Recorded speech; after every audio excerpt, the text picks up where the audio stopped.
Ukraine ने रूस की स्कैंडर मिसाइल का तोड़ निकाल लिया है। रूस के खिलाफ यूक्रेन एयर डिफेंस का बड़ा दावा क्या है, इसके बारे में जान लीजिए। रूस की स्कैंडर मिसाइल को मार गिराएंगे, यह दावा कर रहा है यूक्रेन, लेकिन इसका आधार क्या है? हमारे पास अमेरिका और जर्मनी के एयर डिफेंस वेपन मौजूद हैं, यह कहा है यूक्रेन ने। स्नाइपर एक्यूरेसी से स्कैंडर को हम मार गिराने की क्षमता रखते हैं, यह यूक्रेन का बड़ा दावा।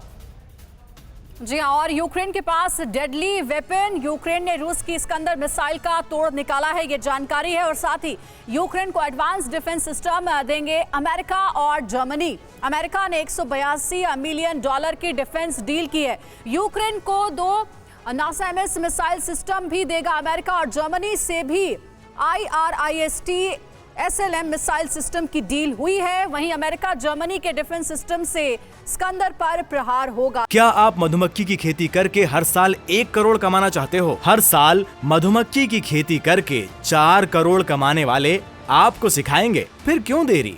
फ्रीडम ऐप को अभी डाउनलोड करें। तो देखिए, अमेरिका लगातार मदद कर रहा है यूक्रेन की। त्रिपाठी सर, क्रेडिट तो अमेरिका और वेस्टर्न कंट्रीज को जाएगा जो कि यूक्रेन की इतने दिनों से मदद कर रहे हैं, चाहे वो हथियारों के साथ हो या फिर पैसों की मदद हो। यही वजह है कि यूक्रेन आज जंग के मैदान में टिका हुआ है और रूस का डटकर मुकाबला कर रहा है। एक बार फिर से ये जो डेडली वेपन यूक्रेन के पास मिलेंगे अमेरिका और जर्मनी की ओर से, इसके बारे में क्या कहेंगे आप?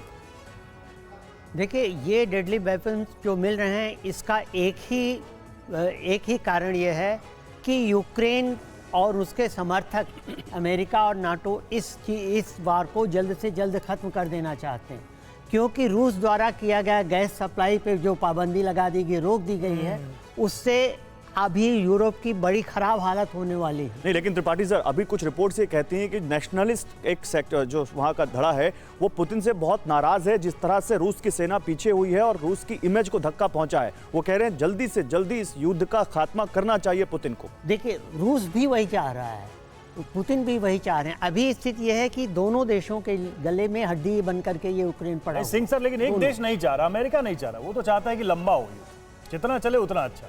रूस इस दलदल में फंसा रहे, यूरोप कमजोर होता रहे और हमारे हथियार बिकते रहे। अमेरिका की ये तो पॉलिसी सेकेंड वर्ल्ड वॉर के साथ यही रही है, अपनी आर्मामेंट इंडस्ट्री को प्रमोट करें और उसके ऊपर उनको काफ़ी प्रॉफिटिंग रही है। खास करके अफगानिस्तान की लड़ाई के बाद उनको मेकअप कर रहे हैं अपने लॉसेस।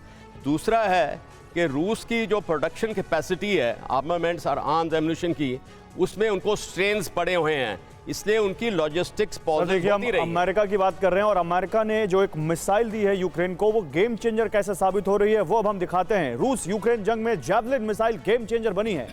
जैवलिन मिसाइल से रशियन आर्मी को बड़ा नुकसान, एंटी टैंक मिसाइल है ये, गेम चेंजर मिसाइल बन गई है ये। अमेरिका ने यूक्रेन को दी थी 4600 जैवलिन मिसाइलें, और उसके दम पर कैसे यूक्रेन ने रशिया को बहुत ज्यादा पीछे धकेला है वो आप देखिए। ये मिसाइल जो कि अमेरिका की कंपनी बनाती है, वो यूक्रेन इस वॉर में इस्तेमाल कर रही है, यूक्रेन की सेना।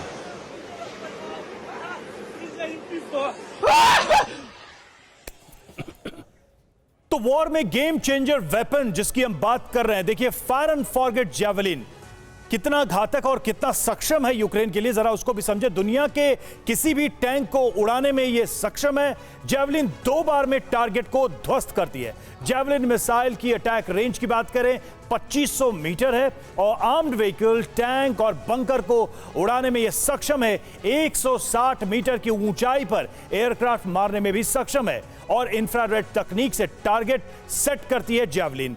FMG 148 जैवलिन को कंधे पर ढोया जा सकता है, जवान उसको कंधे पर ले जा सकते हैं।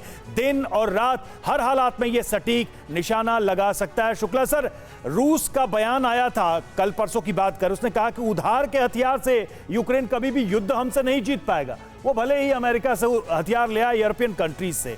ऐसे में इस तरह के हथियारों को आप 200 दिनों में जो यूक्रेन ने यूज किया है, क्या आप मानते हैं कि रूस के दावे के विपरीत एक इफेक्टिव वे में यूक्रेन ने इसका इस्तेमाल किया है?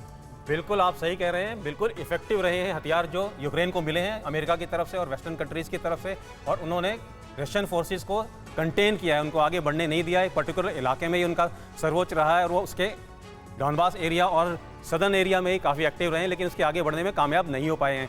जैसे जैसे युद्ध बढ़ा है, आगे बढ़ा है, 200 दिन हो गए हैं, आज कंप्लीट हो चुके हैं, तो आप देखते हैं कि एक तरह से काउंटर अटैक शुरू हो गए हैं यूक्रेनियन सेना की तरफ से, और कुछ कुछ इलाकों में उन्होंने गेन भी हासिल की है, उन्होंने अचीवमेंट है। क्या क्या इससे भी अग्री करते हैं कि यूक्रेन ने अपना एयर डिफेंस सिस्टम रिवाइव किया?